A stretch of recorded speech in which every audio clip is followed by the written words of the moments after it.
Look at us. So, like, legit, this is like the fourth time I've done this. You want to say that hopefully I've figured out how to do this. I've gotten a little better, but I appreciate everybody's patience, and especially for the guests tonight. It's going to be a great show. But yes, welcome everybody. Constant Elevation. Welcome to another episode of AAPI Leaders Unmuted. I'm your host, Lieutenant Colonel Gabriel Acavella, back on the mic once again. Happy to have all of you. Hope you guys are doing well in this mid-month of May, and very, very excited to have another show this week. Excited to welcome back some previous guests and some new guests, like pickup game kind of guests. Legit, we'll talk about a little bit. First off, I want to say Colonel Trish Csank, welcome back to the show, ma'am. I know you told me to unmute. I just did. Thanks, Gabriel. It's good to be back. Is that good? And also, yeah, it's awesome. You're awesome. Also want to welcome to the show Lieutenant Colonel Bryan Wong. Bryan, brother, welcome to the show. Hey, Gabriel. Thanks. Appreciate you guys having me. Dude. I think I swindled by Colonel Csank on this one, but hey, also me. To be part of this. Also me. That's funny how this works. But it's all in the goodness of our senior leaders, making sure they push us to you got to get comfortable in being uncomfortable. Or you have 5 minutes to get ready. That's also fine. So you're welcome to you both, by the way. It's called professional development. Yeah. Oh, okay. Yes. I'm going to put that on my OPR, professional development. Yeah, mine's coming in due too. All right, ma'am. So I know you were on the first episode of AAPI Leaders Unmuted. So I know that, but I had some audio. I was learning all this stuff as you pushed me to do as usual. So please give the audience a little bit of background on where you come from, ma'am. Where I come from. So let me see here. I come from South Boston, by way of all over the map. I tell my son we're from nowhere, but everywhere. My dad was in the Air Force, and we bounced around a lot. And then when it came time for me to get out on my own and contribute to society and bring home my own paycheck, I went the way of the Air Force. Joined when I was 20 and 24 years this month, yesterday. 24 years in service. So I'm a logistics officer by trade, and I've done practically everything that you can imagine under the sun. So that's me. Awesome. Yes, you have. You've done lots of great things. You and I are former teammates back in J-Bear. I was very, very fortunate to have you as my mentor, continue to have you as my mentor. So I thank you for all the times, both on camera and off camera, that we talk. So it's good. Bryan, give the audience a little bit of background on yourself, sir. Okay, sounds good. Thank you so much. So Bryan Wong, I'm actually, I moved to the United States when I was 8. I was born in the Philippines. I came from a family of blue, to be honest with you. So my dad was actually joined the Army Air Corps, as amazing as that is. And so he was a young man, 17-year-old in Hawaii that lived in the area during the Pearl Harbor attacks. And so that really kind of motivated him to join the military. And so from him became a long line of blue. He came in as enlisted, retired as a crew chief out of Clark Air Force Base in the Philippines. He was the back then called senior enlisted manager, so the command chief of the base. But from him, I have a couple brothers. They were military, one retired chief, one retired colonel. And then, of course, me, I'm an aircraft maintenance officer. Lived all around and completely enjoyed my experience in the military. And married, a wonderful wife, three awesome kids. And we're living here in the DC area and got a great opportunity to actually work with Colonel Csank for the past year. So it's been amazing. Dude, are we within like actual driving distance of each other? I'm gonna be mad that like we're just like not doing this live. We're gonna do at some point. There's gonna be a part 2. We're like, no, we're gonna do this in person because we're gonna eventually grow to that, and I'm very confident in that. So that's awesome. I didn't realize that you're coming back from back home. So I am also a military brat as well. So Filipino American. I'm third generation. Colonel Csank and I, we talked about that. We did the math. Grew up. I was actually born. I was born in Leganit, England, because that's where my dad was stationed at the time. But my dad and my mom are local people from Hawaii. So my dad's was born in San Francisco, but then my grandfather is a Coast Guard chief warrant officer. He was a CW5, and so they moved to Hawaii. And then that's where my mom was born and raised in Lanai. And so they went to England for like a little bit, and that's where I was born. They moved back home to Hawaii. That's where I was raised. So I consider that my home. That's where I have a majority of my family there. and then went there to high school, all that jazz, and then joined the Air Force a little bit ago, and now I'm a cyberspace operations officer. So I am bookended by logistics officers. I'm very, very safe about that. Actually, in my JPME class, thank God for loggies. Like, I didn't know what they're talking about. I'm like the token like PowerPoint guy. I'm like, I'll make all your guys' graphics. I know how to make operational approach and do all this stuff, because thank God they know how to do order of battle and all these jazzes. It's a lot of symbols and important stuff, but I'm glad that I have loggies on the team. So that's beside the point. Hey, Brock, yes, ma'am. point of order. I failed to mention that I too am Asian American. So my mother is Korean, my dad is Irish. I was born in Seoul, South Korea, lived there for about 6 months, and then came to the US by way of Elmendorf Air Force Base back in the day. And then, yeah, that's about it. So yeah, I've got some cred.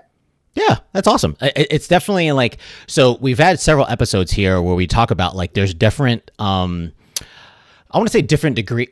So here's the thing. I get really mad where people start to just kind of like slice away, like, well, like, how Asian are you? Like, what the stop saying shit like that. Like, what are you saying? Like, we're all Asian. So like, stop like trying to create division between us. And so I think this one is going to be a different angle. We talked about that a couple episodes ago. We talked about like not being Asian enough, but tonight's episode is going to be different. What I want to talk about is the different paths, the disparate paths of being Asian men and Asian women just growing up, if that's in the Air Force or just being in the American society. I think all of us, we have different and unique perspectives as far as how people, when they immediately see us, right? And so if they see Colonel Csank as an Asian woman, either in uniform or not, or they see Bryan or I on the streets or in uniform or not, how does that elicit kind of different kind of thoughts?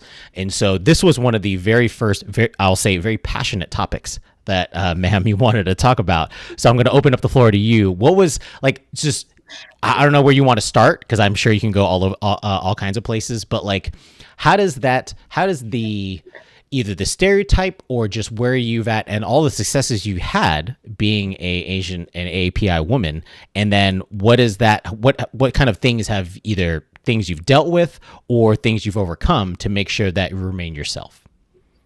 Yeah, I think to be honest with you, I grew up on Guam. My dad was stationed at Anderson way back in the day, retired Master Sergeant, civil engineer. And I mean, there's an island that's Pan-Asian, right? All Asians welcome. And a lot of tourists, and everybody looked like me. And so it never occurred to me that I was different, or that, frankly, that I was Asian.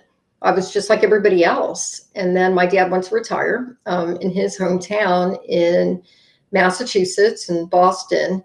And then all of a sudden, I was Asian. No, I was Oriental. I remember that. And I remember thinking that's a weird topic. That's a weird label. Keep going. Sorry. That's the next show.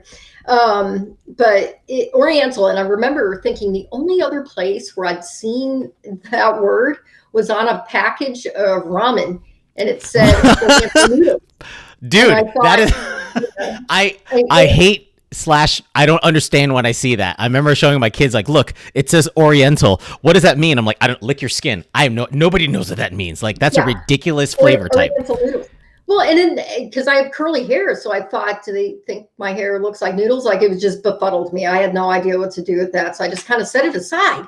And then over the years, it's like this Oriental thing kept coming back up, and I'm like, what is that about? And then it really hit home, I think, not so much in college, because that's kind of a crossroads too. You see a lot of diversity in college.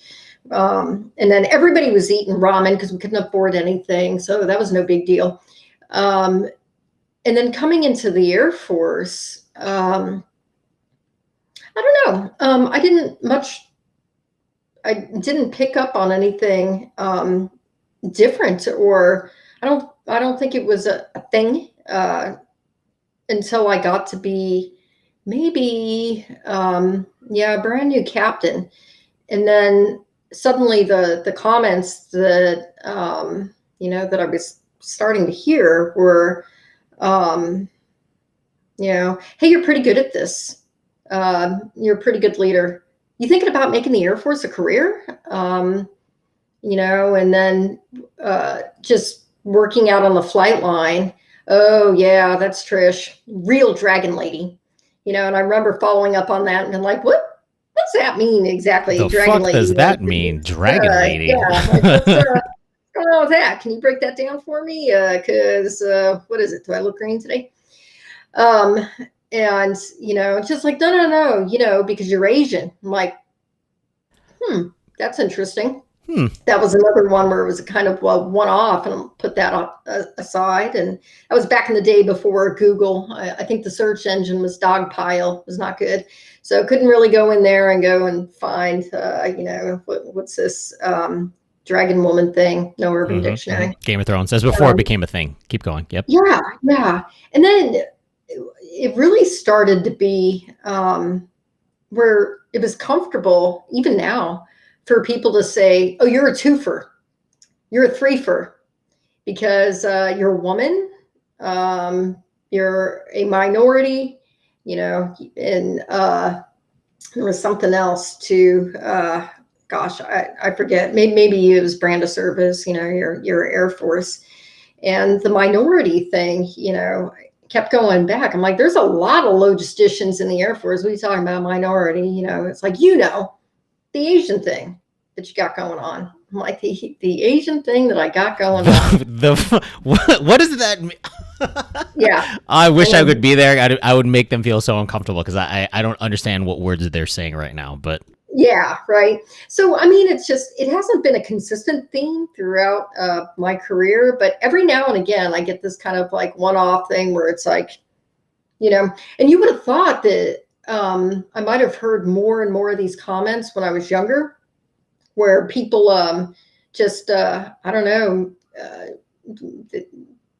maybe could get away with something like that, saying things like that. They're more forgivable or clumsy. But that's actually not true. I think the younger generation, even, back 24 years ago when I was coming up, I think we reflected more of society, and people were more open and more diverse. We all just came from the college campuses, and it wasn't no thing. It was not a big deal. As I come up through the ranks, it's interesting because now that I'm a little older, it's, the minority aspect is more pronounced. And, I think that, for Asian Americans, what do we make up? Like 3% of the Air Force or something like that, very low number. Yep. And now it's a bit more pronounced, but what's interesting is older people, senior people, are comfortable mentioning, that, you're going to be fine. You're going to get promoted because you're a twofer. You're a threefer. It's like, whoa, hey, I just got said out loud. I'm actually pretty good at what I do. That's don't take that away from me. Been doing this for a long time. But yeah, I'll leave off on that. But I think the most shocking thing that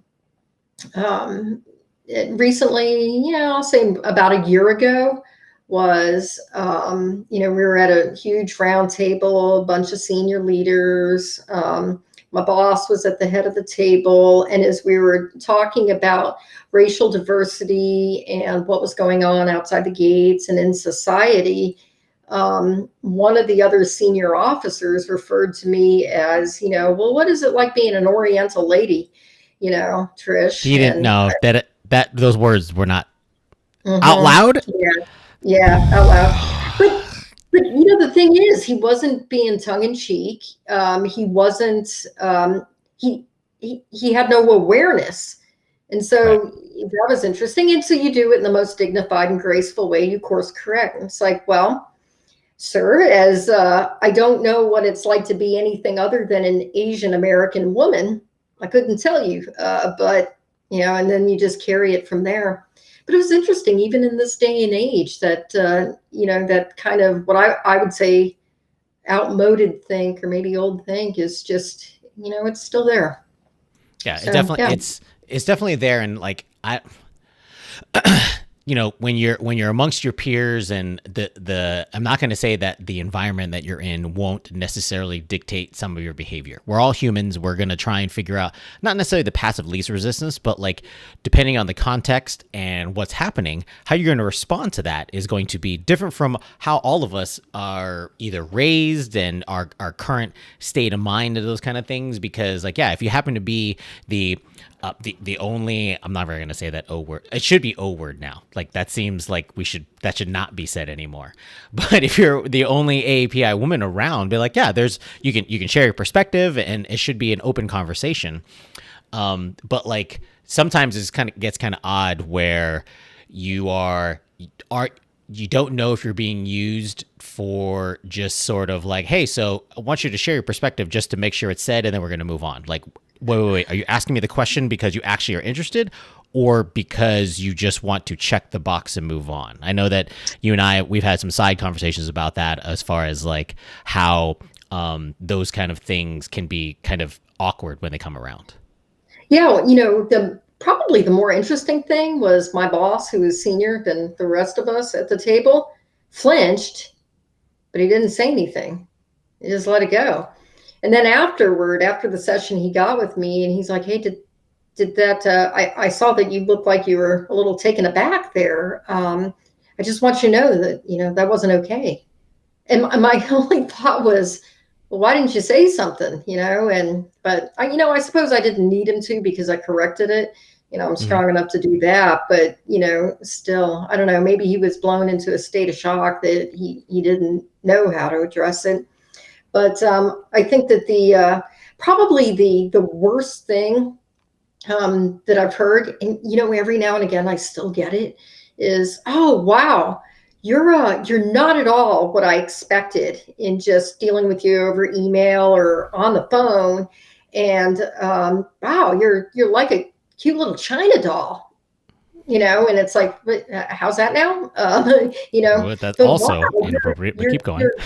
Yeah, you're like a colonel, like, no, I'm not like a colonel. I am a colonel. Yeah, That's been right. doing this for That's a right. very long time, and there ain't nothing dollish about me. Let me just put that out there right now. So, Yeah. I think there's I want to get more into that because I think that's definitely a part of the conversation I want to make sure we tackle. For Bryan, I actually had I had an earlier conversation with another API. He's a major. And he was talking about how like he noticed that he's coming up in the ranks, and he noticed that he was the only one. That was definitely the words that he said. He's like, I'm the only one right now, and it feels kind of odd. In your career as you're growing up, just for you to your and I don't know your entire career until you up to this point, but like, has that as another API male, has that perspective been kind of different for you? Has it, like, especially on the, it's going to be different. And I'm going to say this, ma'am, there's different experiences between male and females. And I'm curious to see like Bryan's perspective in the same career field as you. How have you come up, Bryan, as being a male, an AAPI male, and has that offered you a different perspective and potentially similar experiences just because people are looking at just the book by its, judging the book by its cover? Yeah, I had to do a lot of reflection before even thinking about how I was going to approach this interview today. And then you bring up that point, and really, as I look back at my Air Force career, until I look back, it's like, hey, were the opportunities that were provided to me solely based on because of me being a minority, or were they, no kidding, because of my personal capabilities and what I've done? And I'm hoping it's the latter more than the former.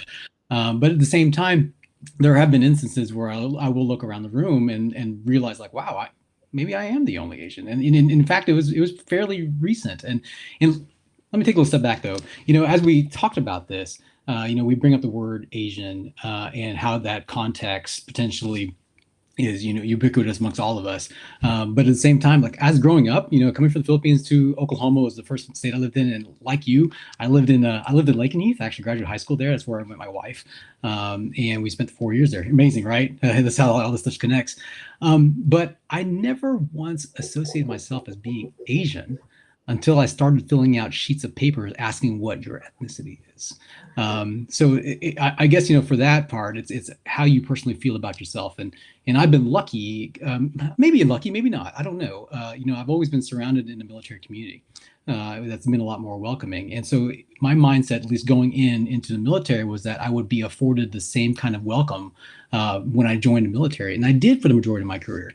Now, I will say that there have been some instances in PME where we had a civilian instructor that we were studying different parts of Southeast Asia. And I at the time, I was one of the minorities in the room. There was someone else that was from South Korea, actually a South Korean officer too. But anytime that there was a topic about somewhere in Asia, I was automatically looked at and asked for perspective. Now, I would have said some outlandish shit. I would have said everything wrong just to be like, you motherfuckers, stop asking me some obvious shit. At a point, it got there where I'm like, listen, let me give you my background of where I'm from. I'm not even from the region you're talking about. However, here's my perspective and thought on it just based off what I read and probably what everybody else read, not having you actually have living there or whatnot. And so, I guess you can play that to your advantage too, is that it's like, hey, yeah, I do know a little bit more about the regions because one, I'm from the region, I'm interested in the area. I may not have expertise in that specific spot, but at the same time, if you're interested in my perspective, I'm more than happy to provide it. But one thing, I've never let that kept me down. And I think I have to really play that to my families because my mom would never talk about us being different, us being from a different part of society. I get it now looking back, but she shielded a lot of that from us. And so my mindset was completely different going through school and going into the Air Force. And so fortunately, my perspective, my experience in the Air Force has been majorly positive. But like what Colonel Csank said, it's surprising that some of this still exists even later on, even today.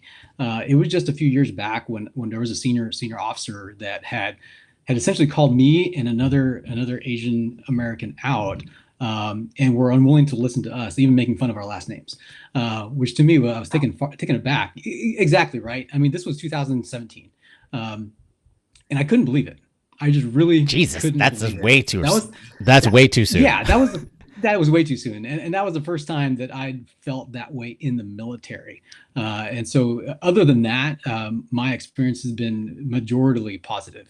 I can't say the same from my civilian experience to going through college. In fact, I changed my first school primarily because of some feelings of I don't know, bias against Asians, even to the point where the roommates that were listening to would, make fun of my last name, make sound like they are actually speaking Mandarin, which is horrible. And to be honest with you, I'm more Filipino. And so that's where I relate a lot more to. Yeah. China, even though my last name is Wong.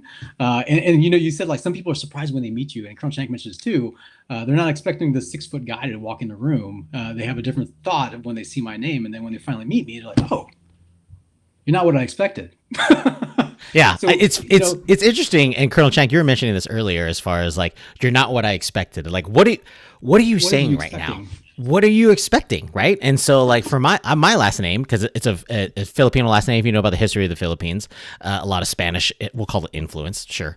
But the idea, that's a very Hispanic sounding name, and so. I think throughout when I moved from Hawaii, I had the same experience as you, Bryan, as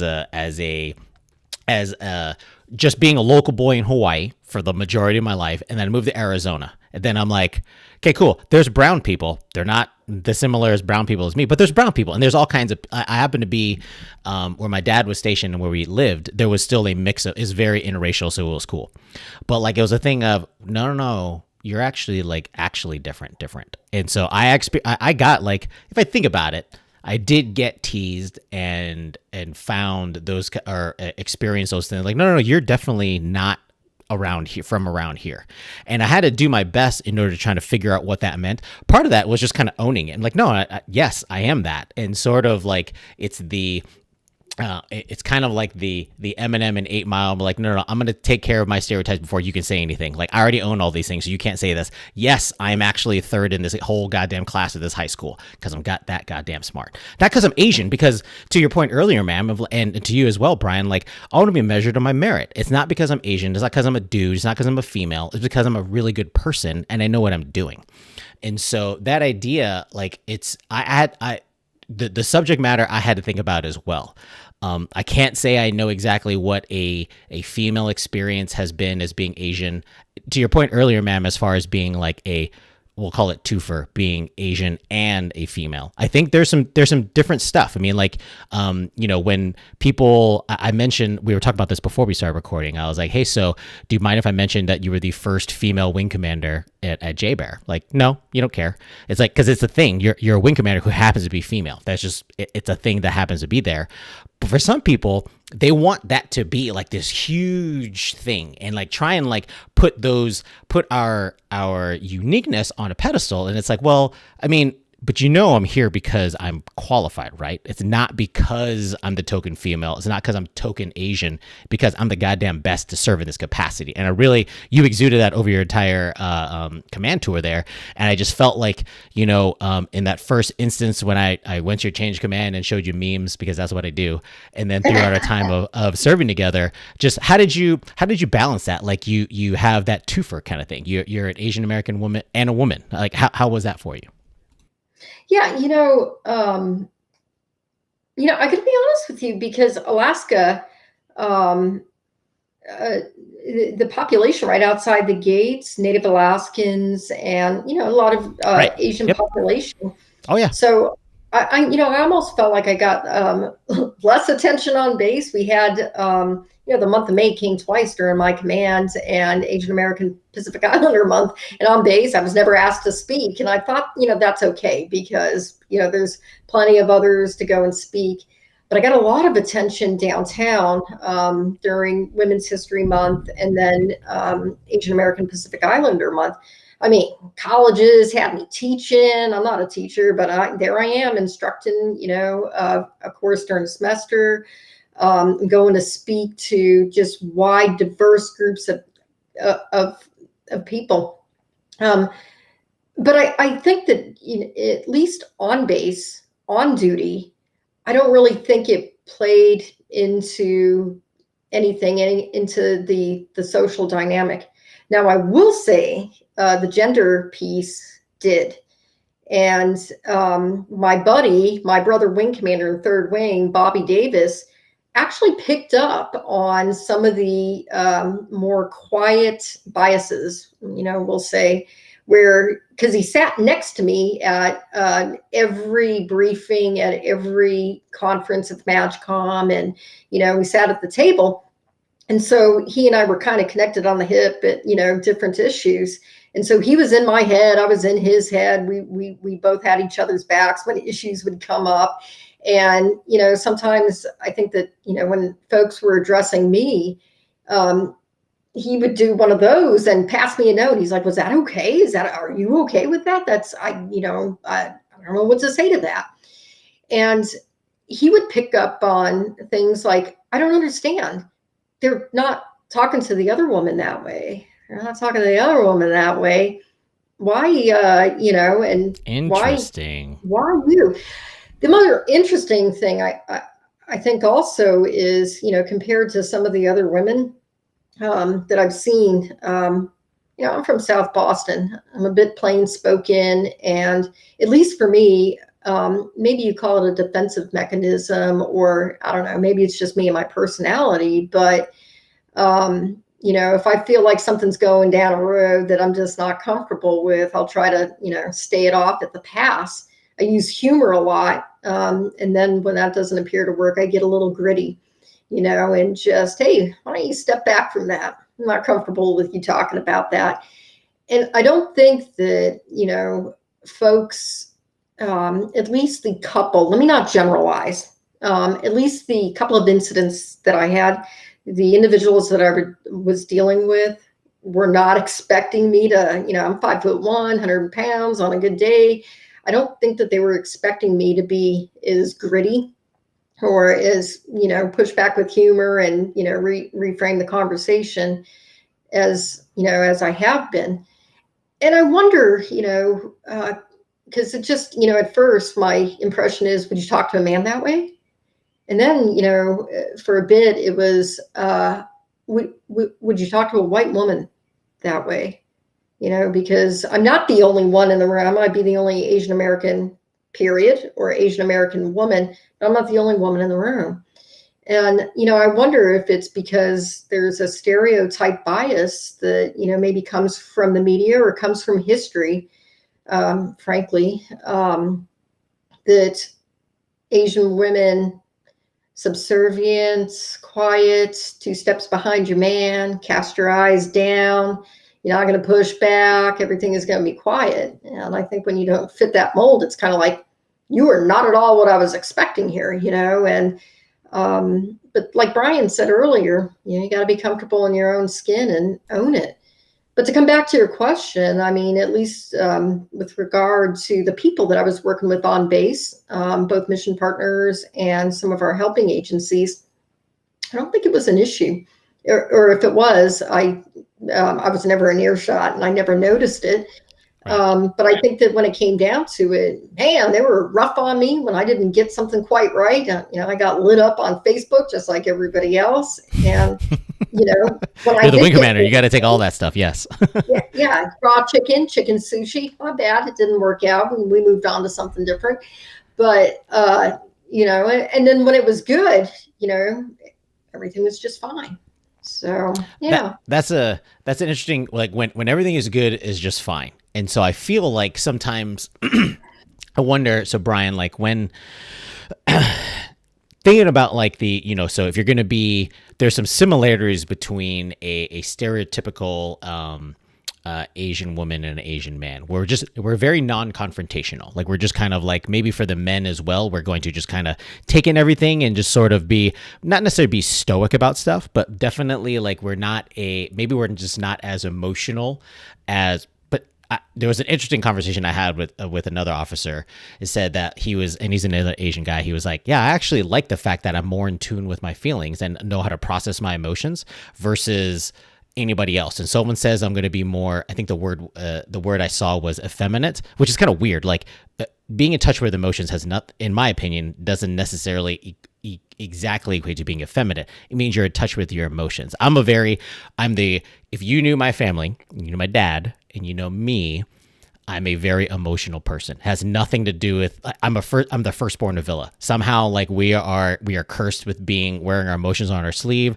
Colonel Csank knows. I was in her office a couple of times. Like there's just some stuff that goes on that like I'm very, what you see is what you kind of get kind of leader. To my own detriment, whatever that means. And so as you've come up, I mean, like have people kind of seen you? And I think to your earlier point, ma'am, when you're talking about like when you get to that captain level, I know you're Lieutenant Colonel Bryan, but like in your path as an officer, have you seen things change differently?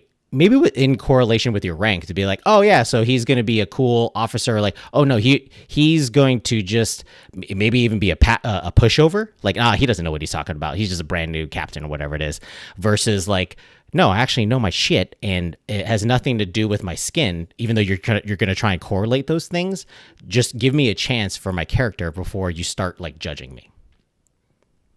So good question, and to be honest, I think I'm like you. I wear a lot of emotion in my character on my sleeves, and so that's one of the things that, of course, I want to impress upon people is that like, hey, here is who I am, and take me for who I am. And I'm not the type, and maybe Colonel Csank could attest this. I'm more of a happy-go-lucky person, and confrontation, yeah, I'll have it, but it's not something that I enjoy doing. Sure. Me I'm neither. more of yeah. So some people do, which is amazing to me, that go and find those things and so that they can have a little bit of confrontation. I'm more of a collaborator in that regard. But throughout my career, I've never had an instance or a concern where, that I was put into a place or in a corner where they expect a certain thing just because of the color of my skin. At least I guess maybe I was ignorant or blind to it and I didn't see it, but I haven't. And to be honest, as I've climbed through the ranks and moved on, I think one of the best. Actually, one of the best compliments I ever got is like, wow, you're the same as a lieutenant as you were now. And to me, the way I acted then, it was true to who I am, and hopefully I hadn't changed across the years, and so it's similar across the board. And so that kind of gave me feedback like, hey, you haven't changed. You are your person. You are your personality. You have, we talk about emotion a little bit there, but then you also have great emotional intelligence that you can kind of feel people out on how that they are as well and how to approach them. Even I had a spouse came up to me, she's like, you're like a human being. Whoa, Yeah, and whoa! so, no, How about that? yeah, and so I didn't know how to take that at first, but after I'd gotten to know them a little more, it's like I got it. It wasn't because this stoic mentality of potentially, whether it be an officer or as an Asian person, is like, hey, no emotion at all, and kind of just straight face, etc. But having that come to me, I'm like, maybe I'm doing things right. I don't know, but those are the types of things that kind of gauge my own personal scale of, Yeah. hey, this is how I need to be. I wonder, like, so part of my one of the elements of my leadership philosophy is blend. And so it talks about, like, so I wear all of us wear several hats. So I'm an officer, I'm a spouse, I'm a parent, I am a Filipino American, I'm an Asian guy, like all those things, and I borrow all of the positive things that come from those various hats that I wear, and trying to make the best gay Brock that I can be, whatever that happens to be. And so I look forward to kind of gaining experiences all along the way, to the point where, like, maybe ma'am, you may have seen this behavior, maybe not, where am I acting like Lieutenant Avila? Probably, like a scotch, but, like, I mean, it always ends with a sir, ma'am. But, like, that same sort of, like, that where I come from, and sort of like that foundational things that make me still are me. I can always say that I positively learn from experiences. Here's some good things, here's some bad things. I've experienced some stuff that were like, oh yeah, this is kind of weird, where I felt like I've had a little bit too many eyes on me as the Asian male guy in a room. Be like, okay, I'm noticing it. And I've since I moved away from Hawaii, like I said earlier, I've had the benefit of growing up in Hawaii, stationed in Hawaii, so I'm just around more of me, so to speak. And my kids actually know this is the same thing. And then, like, when I'm not around me, I feel like there's way more eyes on me, and I'm like, okay, be cool, but also don't change, just be you. And I make it a very point. I tell my kids that all the time. I'm like, hey, don't, you're not anything. You are just you. You're Lana, you're Benjamin. Even to my wife, like, and that might be a different kind of topic, as far as, like, what it means to a non-Asian American person being married to an Asian American, right? As far as the male and female dynamic, that itself is an entire, probably separate episode. We need to have more windows on this panel. But, like, those kind of things, inevitably, my goal is, I want to be judged, and I'm sure both of you, we've experienced this on our careers, that we want to be judged on our character. We want to be judged on the work that we're putting in, the kind of person that we are. Like, yes, there is that idea of, like, yeah, you see this little, like you said, ma'am, 100 pounds on a good day, young, short Asian woman. But then you add, like, what's the rest of that sentence? From Boston. I told my kids that. They're like, oh. I'm like, oh yeah. I'm just saying, like, there's a different angle, so you don't come at her like that. And I got to be careful when I'm talking to my boss about stuff. And so, like, those kind of things, when you allow more of the conversation to be, like, as opposed to the shortened, like, you're an AAPE man or an AAPE woman, keep on letting that sentence flow through. You're going to see a lot of layers that actually just kind of add to the power that we bring to the table. Yeah, that's kind of funny.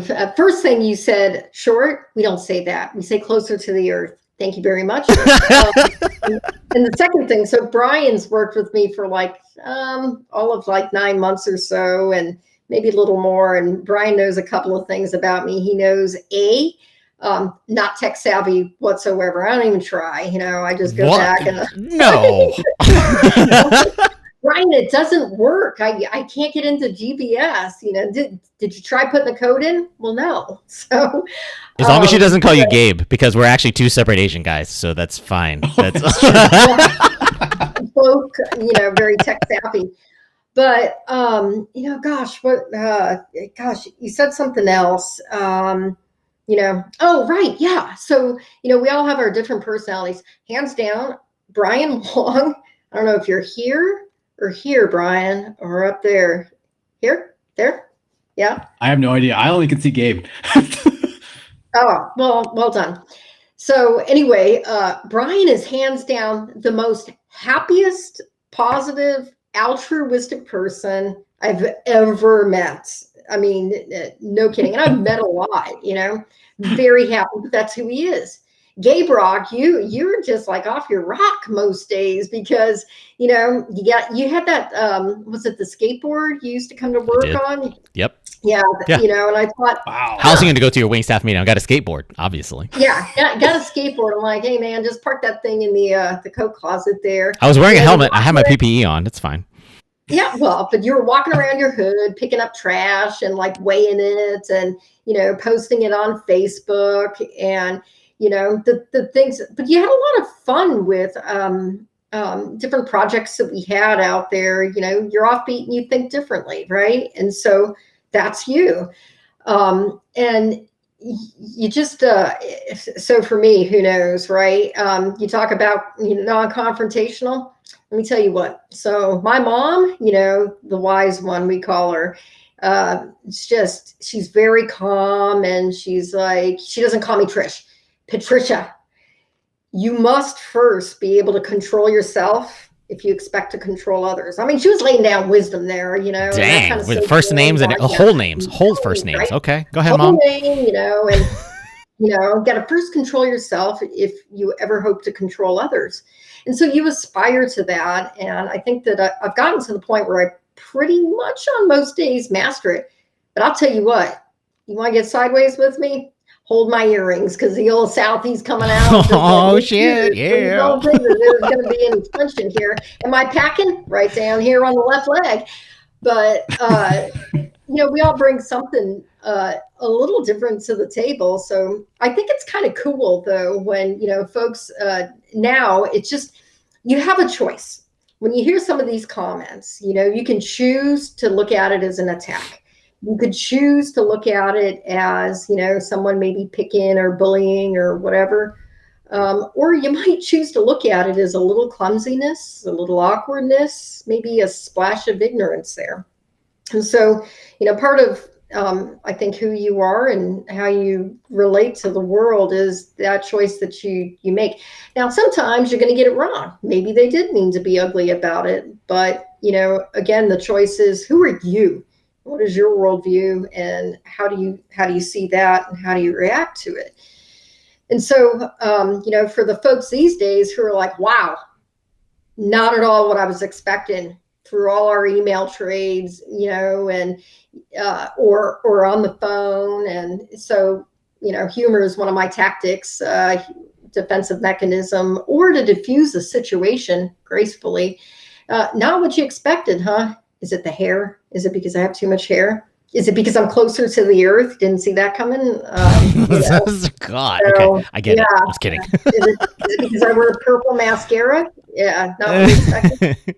So, I think that some of that too can just be an icebreaker. The line that I kind of draw, where my inner Southie will come out, is when it's obvious that someone means to be ugly. So I'll tell you this one quick story. I was a lieutenant colonel, squadron commander, my first command out of 4. And it was me and the first sergeant and the supervisor of this poor soul. He was a 3-striper senior airman who had to come across the desk for discipline.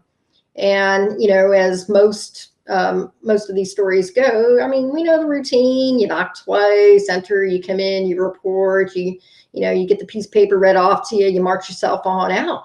Well, this guy came in, like he had to come in like 4 or 5 different times because every time he stood across my desk, he would start to report and he would start giggling uncontrollably.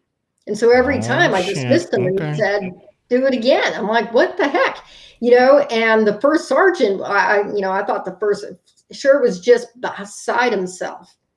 And then, the supervisor's turning all red in the face, the master sergeant who's standing in the back there. And the 4th time that I dismissed this guy to come back in, I asked the supervisor, I'm like, I don't understand.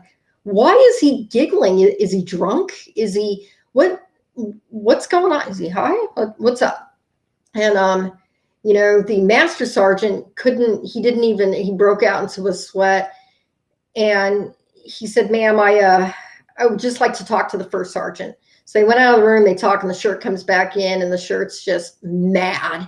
And, and I said, well, what's going on, And he's like, I don't know, ma'am, you're probably not going to want to do this. Well, why? Well, Senior Airman X evidently has an Asian fetish for Asian women. And you kind of fit the type for him, and he can't focus. And I thought, my first thought was, are you kidding me? I am the commander. You drag him back in here until we get this thing right. But for a brief instant, I thought, ooh, gross. Yeah, no, keep him away from me, and let's just sign this paper and you go ahead and issue. That was a fleeting instinct, though, because I had a job to do. He had a job to do. We had an obligation here. And so instead of making him report, we brought him back in, and I confronted it. So I understand, here's the reason why you can't maintain your military bearing. So here's what we're going to do. You're not going to lock eyes with me while I read this out. Do you understand me? You are going to go and you're going to stare at the first sergeant the entire time I'm reading. And he didn't have a giggle problem staring at the shirt there. But yeah, so in that moment, I mean, that was not on page 1, 2, 3, or 10 of the officer handbook on how to handle yourself when things go sideways there. But again, it's a choice in the moment for how are you going to handle yourself before you attempt to handle anyone else. But I got to tell you, that was probably the sickest thing I ever had to deal with in my career. But you talk about sexualizing Asian women. Ugh. Oh, I don't imagine, like, I think potentially that could, if that's a thing for, I want to say it probably is a thing for Asian American women, but for any woman in a position of authority, where all of a sudden it's like, no, I have this job and I have this responsibility, where the other side of the table doesn't necessarily take it seriously. And how do you conduct yourself without like coming off a hinge? I mean, I feel like my gut instinct is, there's a lot of things that I think I probably would have made that airman do, but like I can say that I've never had that. I've never had that like feeling where I don't feel as respected because I'm either Asian or I'm not a female. But like if those kind of elements come in there, those are rough, and those are definitely things that like I think people, I've never thought about that. And I'm thank you, man, for sharing that story. I think it's a very I got to marinate on that a little bit, because I got to make sure I put that and kind of go through like a certain scenario to be like, hey, so how would you handle yourself just in case you come across that scenario? Yeah, and for me, what it all came down to was it really did make me angry, because nobody is going to strip away all my hard work and what I've earned and my contribution to the mission. And I think that once that fleeted through my head, I'm like, nope, I need to handle this thing right now, because again,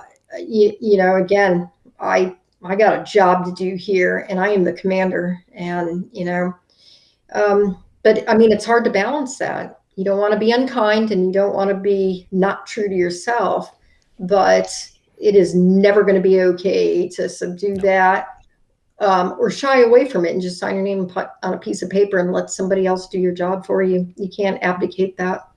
But I'm sorry, I'm talking up all the time. I'm sure Bryan might you're have. fine.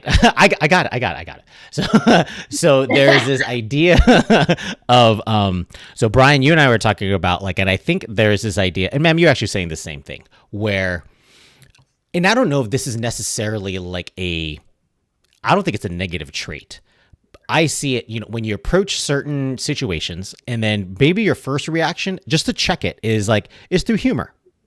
Because like humor is kind of universal. So you don't really know, that first checks to be like, I don't really know what's going on. Potentially they said it's something not without meaning it. And so you kind of like counterpunch with humor to make sure that like, I just want to see how the situation is going to feel out.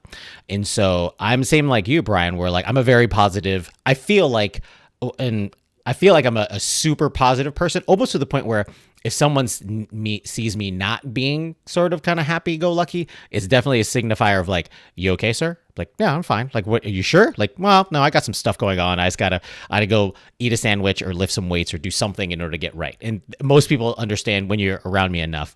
But like, I think it goes back to the way I grew up, to where, and I don't know if this is necessarily a negative piece, and this is what I want to ask you.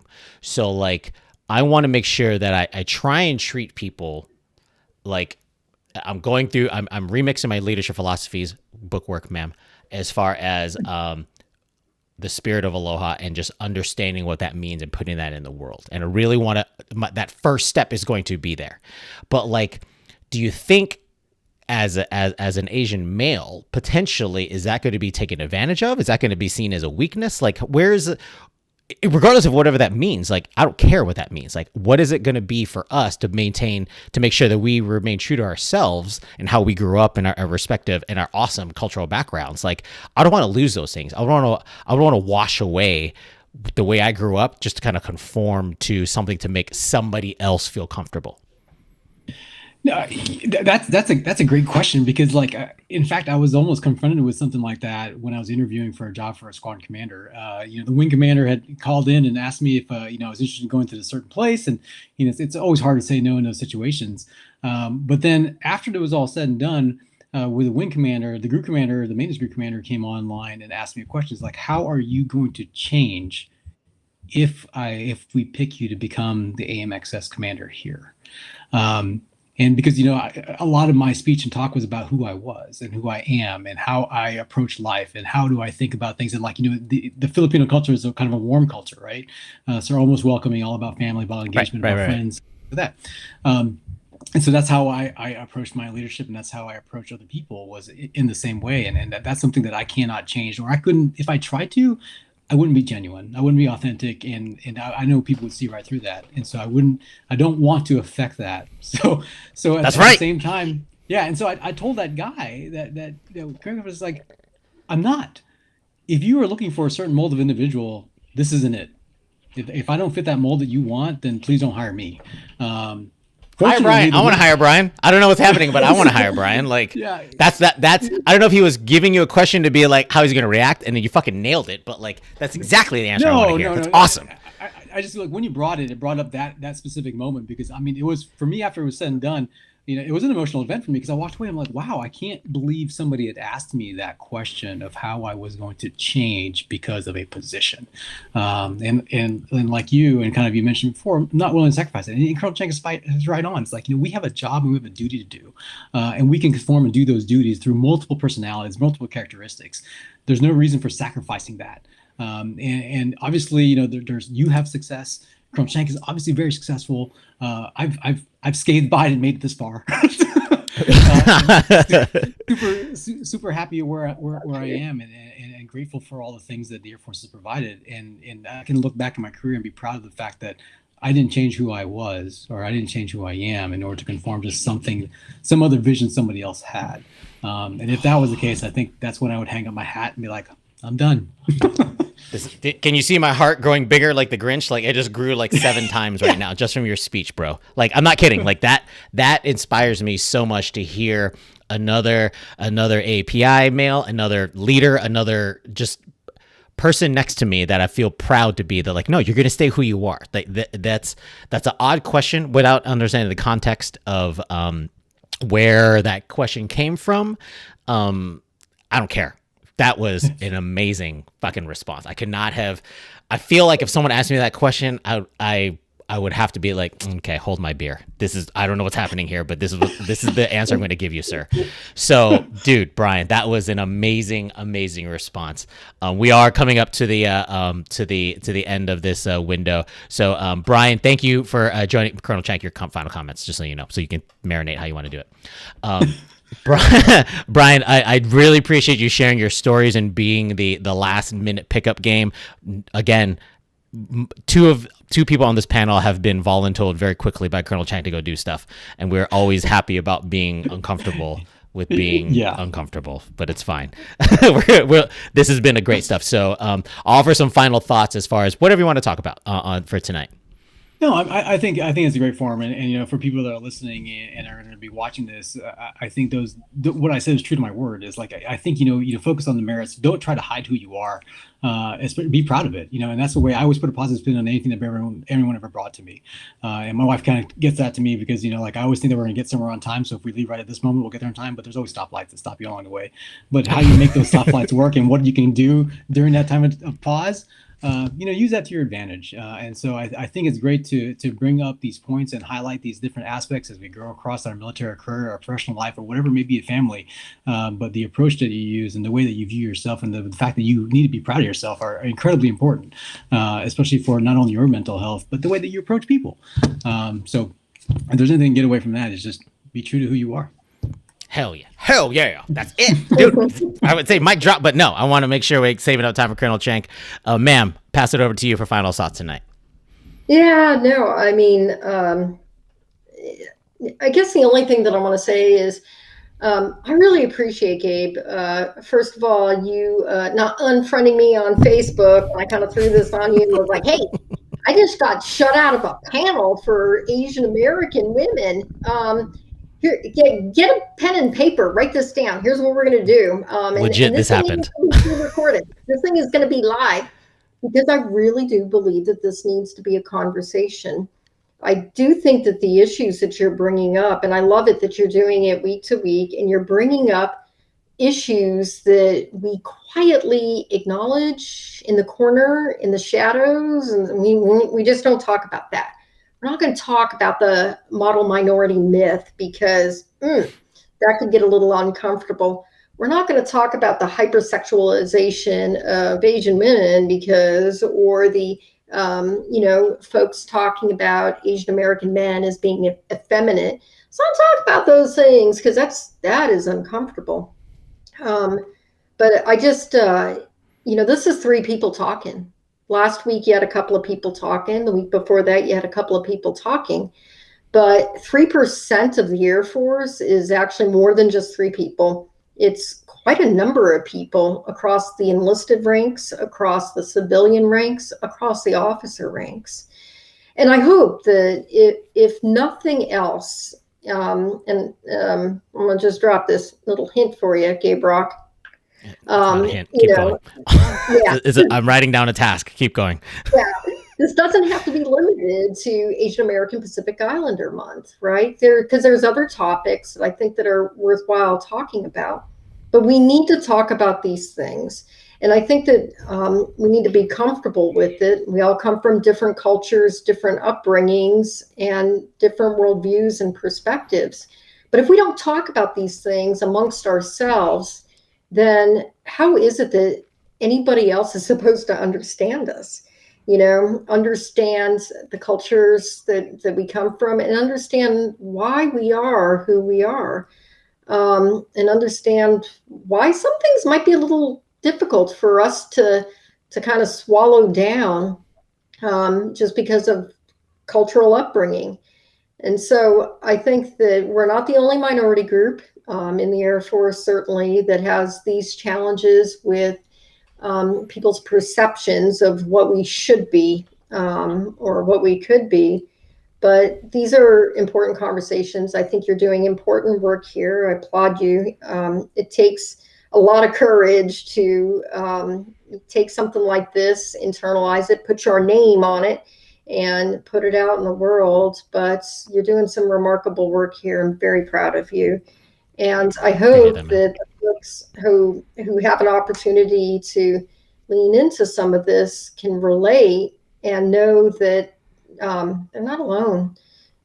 This is growth. This is experience. And there's others out there who are thinking, feeling, and experiencing the same thing.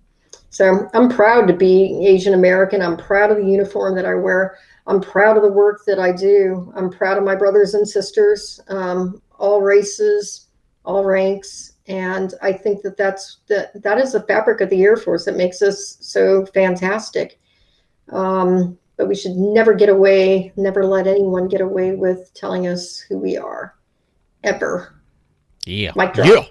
That's right. So. That's right. That's the reason why, I think some of the origin story of this entire series of shows that I'm doing. Thank you for the positive and kind words, ma'am. That's the reason why, part of this is called Leaders Unmuted. I got leaders like Bryan. I got leaders like Colonel Csank to be like, no, that we have. This is not, this is not official DoD approved, whatever it is, but this is actually our actual thoughts, which I would argue is going to be that unfiltered, unmuted kind of voice that people are, like you said earlier, ma'am. You hear whispers, and we know. I know people are talking about these things because I get the side messages, I get the DMs to be like, hey, so thanks for sharing these stories, sir. I've actually increased more mentorship connections than I thought was going to happen, which is fine. And luckily, technology allows me to have conversations, and I think it allows these conversations with both of you.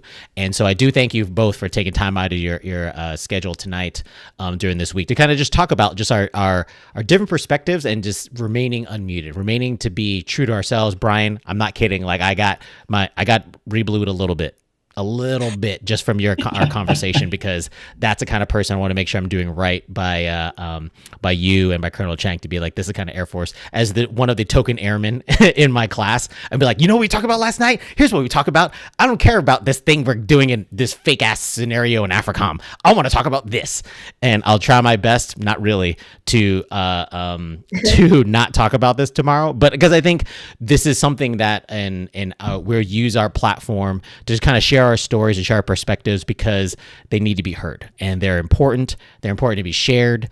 And to a final thought for tonight, ma'am, I totally agree with you. Like, you see an Asian man, you see an Asian American woman, please make sure you keep on looking. Make sure you finish that thought. Like, what exactly are we bringing to the table? Because you don't know. We could be coming from coming from Hawaii. We come from the Philippines. We come from Boston. Like, there's other angles that we're bringing to the table that's actually going to be a positive for you. But don't stop us. Don't let those kind of things stop at the door before you let us through, because of weird kind of either preconceptions or whatever that you have for us. Because we bring a lot to the table, and I think the Air Force and our communities as a whole are going to be stronger altogether. So, ma'am, Bryan, again, thank you for your time tonight. Please stay online. I'm going to hit stop, and then we'll keep on talking after this. That's what usually happens.